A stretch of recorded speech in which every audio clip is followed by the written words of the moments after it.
আসসালামু আলাইকুম। লক্ষ লক্ষ লোক আজকে এখানে হাজির হয়েছে, পথে ঢেউয়ের মতো লোক আসছে। সারা বাংলাদেশ জুড়ে কোটি কোটি মানুষ আজকে এই মুহূর্তের জন্য অপেক্ষা করছে। তারা তাকিয়ে আছে হাদির কথা শোনার জন্য। আজকে বিদেশে যারা আছে বাংলাদেশি, এই মুহূর্তে তারাও হাদির কথা জানতে চায়। প্রিয় ওসমান হাদি, তোমাকে আমরা বিদায় দিতে আসি নাই এখানে। তুমি আমাদের বুকের ভেতরে আছো এবং চিরদিন বাংলাদেশ যতদিন আছে তুমি সকল বাংলাদেশির বুকের মধ্যে থাকবে। এটা কেউ সরাতে পারবে না। আমরা আজকে তোমাকে প্রিয় হাদি বিদায় দিতে আসিনি। আমরা তোমার কাছে আমরা ওয়াদা করতে এসেছি। তুমি যা বলে গেছো সেটা যেন আমরা পূরণ করতে পারি, সেই ওয়াদা করার জন্য আমরা একত্র হয়েছি। সেই ওয়াদা শুধু আমরা নয়, পুরুষানুক্রমে বাংলাদেশের সব মানুষ পূরণ করবে। সেই ওয়াদা করার জন্যই আমরা তোমার কাছে আজকে এসেছি, সবাই মিলে যে যেখানে আছি। আমরা তোমার যে মানব প্রেম, তোমার যে ভঙ্গি, মানুষের সঙ্গে উঠা বসা, তোমার যে রাজনৈতিক দৃষ্টিভঙ্গি, সবাই প্রশংসা করছে। সেটা আমরা মনে প্রাণে গ্রহণ করছি, যে এটা যেন আমাদের মনে সব সময় জাগ্রত থাকে, আমরা সেটা অনুসরণ করতে পারি।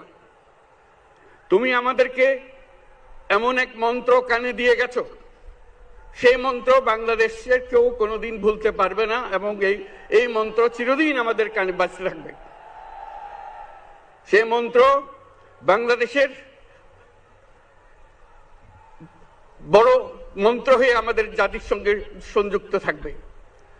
তোমার মন্ত্র ছিল চলো বলবীর চির উন্নত মমশির।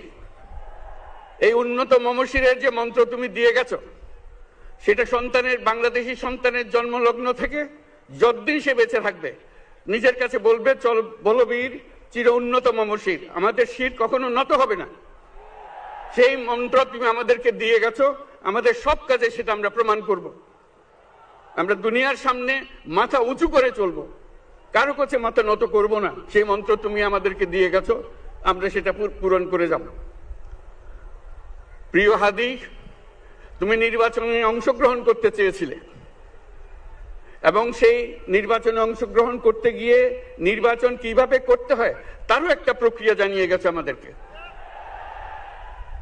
সেই প্রক্রিয়া যেন আমরা সবাই মিলে গ্রহণ করি, যে কিভাবে প্রচারণা কার্য চালাতে হয়, কিভাবে মানুষের কাছে যেতে হয়, কিভাবে মানুষকে কষ্ট না দিয়ে তার বক্তব্য প্রকাশ করতে হয়, কিভাবে বিনীতভাবে মানুষের কাছে আসতে হয়, সবকিছু তুমি শিক্ষা দিয়ে গেছো। আমরা এই শিক্ষা গ্রহণ করলাম, আমরা এই শিক্ষা চালু করতে চাই। আমরা সবাই আমাদের জীবনে আমাদের রাজনীতিকে এই পর্যায়ে নিয়ে আসতে চাই, যাতে হাদি আমাদের জীবনে স্পষ্টভাবে জাগ্রত থাকে। হাদি, তুমি হারিয়ে যাবে না, তুমি কোনোদিন কেউ তোমাকে ভুলতে পারবে না। তুমি যুগ যুগ ধরে আমাদের সঙ্গে থাকবে, আমাদেরকে তোমার মন্ত্র পুনঃ পুনঃ মনে করিয়ে দেবে, আমরা তোমাকে মনে করিয়ে দেব চলবীর উন্নত মমশির। আমরা সেই মন্ত্র নিয়ে আজকে সামনের পথে এগিয়ে যাব। তোমাকে আমাদের সবার পক্ষ থেকে তোমার সঙ্গে ওয়াদা করলাম, আজকে তোমাকে আল্লাহর হাতে আমানত রেখে গেলাম। আমরা সব সময় তোমার কথা স্মরণ রেখে জাতির অগ্রগতির পথে চলতে থাকব। ধন্যবাদ সবাইকে।